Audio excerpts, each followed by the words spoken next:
Elon Musk can now sue the Wall Street Journal and the New York Times for $1.7 billion. That's my premise on this whole thing. Welcome to Doug in Exile. This is where the happy patriots are. They made a false claim, alleged supposedly, about Elon Musk taking drugs. That's defamation. If they're wrong, Elon Musk has the stats. Let's look at this. Okay. Elon Musk goes, the Wall Street Journal and New York Times fake journalists lied through their teeth about me. Now let's see their drug test results. They will fail. This is a challenge that he made after they said that he was using drugs in an article. I think this is back in late May. And so Elon Musk went and took this drug test from i3 Screen. And these are from June 18th for Elon Musk, it says. And it was a pee sample. And then these are all the drugs that he tested negative for. Amphetamines, barbiturates, cocaine, fentanyl. Ketamine is the big one they accused him of. Marijuana,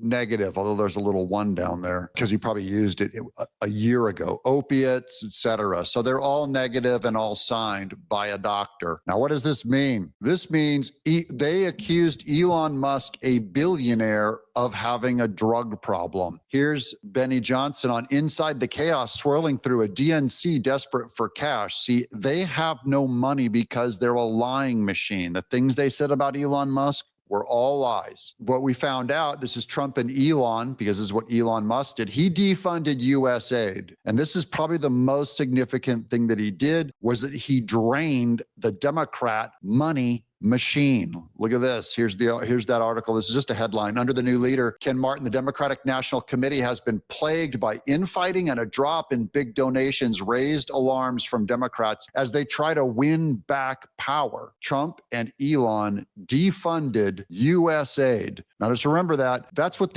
my premise is, that's what the entire Democrat Party is run on. It's not run on the truth. It was artificially buoyed by USAID and NGOs. The money would come from the government, flush into these alleged charitable organizations, and they all gave it right back to Democrats. And now the Democrats have lost that money train thanks to Elon Musk. But wait, here's more. Here's Sidney Powell. On that same drug test, Sidney Powell says, sue them for defamation, Elon Musk, it's a slam dunk. And I agree with Sidney Powell's assessment. What I did was I went into Grok AI and asked it, look at the articles that came out on Elon Musk using drugs and then compare it to the Tesla stock price that day. Calculate its losses and Elon Musk's percentage of the company. And it showed that the stock dip, based on him being on drugs, showed that his losses were $1.7 billion. That's $1.7 billion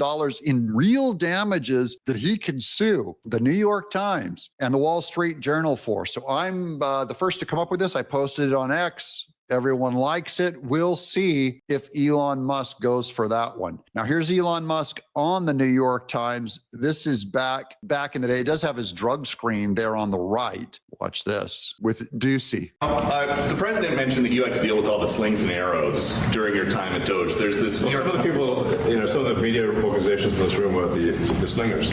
Well, so there is a New York Times report today that accuses you of blurring the line between. Is the New York Times, is that the same publication that got a Pulitzer Prize for false reporting on the Russiagate?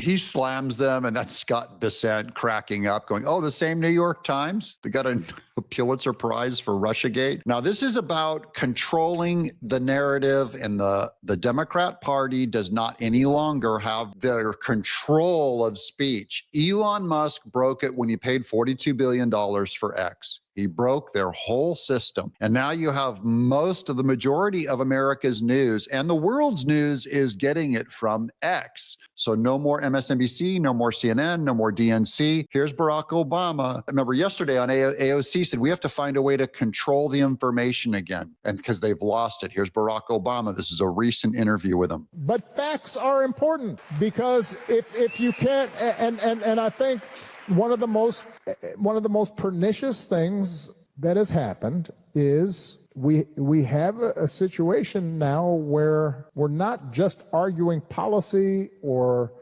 values or opinions, but basic facts are being contested. And that is a problem. Because basic facts aren't being contested. That's exactly what Elon Musk did with his drug test. Of course, this egghead, fake intellectual, fake professor in chief will never acknowledge that. They never mean Democrats that have been lying to you all along. They always mean they disagree with Republicans. then the marketplace of ideas of the democracy don't work. And we're now in a situation in which we are having these just basic factual arguments. And Yeah, you don't like the arguments. This is the whole thing. Media has run the whole debate. Democrat Party controlled one side of the debate for the last, I would say, 20 to 30 years, probably 30 years of really high-end control of media that they did. Now that's broken. And now there is a debate. He's angry there's a debate over facts. He's angry that there's a debate that things that Democrats say are facts, like Joe Biden is sharp as a tack, like the border is closed, like inflation is down under Biden. Remember, he said that there's no inflation. Now that there's an argument over those facts, vaccine facts, election facts, he is furious that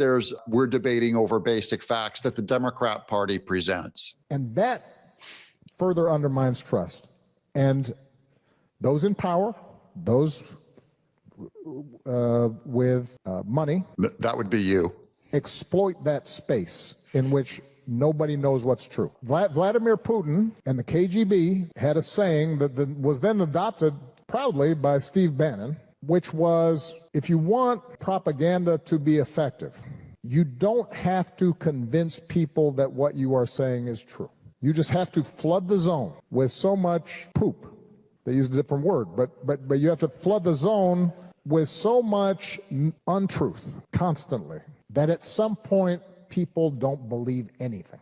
That no one did it more than the Democrat Party. Nobody did that more. Flooded the zone with just lie after lie about Trump. They knew the media owned it. The Democrat media pushed it. He's an insurrectionist. He called for an insurrection. He will never leave office. He's an election denier. He causes violence and riots. Oh, and these riots over here in LA, they're caused by Trump too. See, that's what Barack Obama is upset about. I'm happy that he's upset. I don't know about you, but that's always a really good sign. Okay, let's go to this one. This is more on Elon Musk and he's doing a big AI push in Tennessee here. He's putting together an AI computing, like a giant mile-long, warehouse of computing for AI. NAACP notifies Elon Musk, the ex-AI company, of intent to sue over Tennessee facility pollution. The NAACP, Memphis, Tennessee, NAACP and an environmental group, they're all the same. Race group, environmental group, they're all Marxists, said Tuesday that they intend to sue Elon Musk's artificial intelligence company, XAI, over concerns about air pollution generated by a supercomputer facility located near predominantly Black communities in Memphis. Boy, Elon, you picked a wrong place. You should have come over here closer to Nashville. And by the way, this goes back to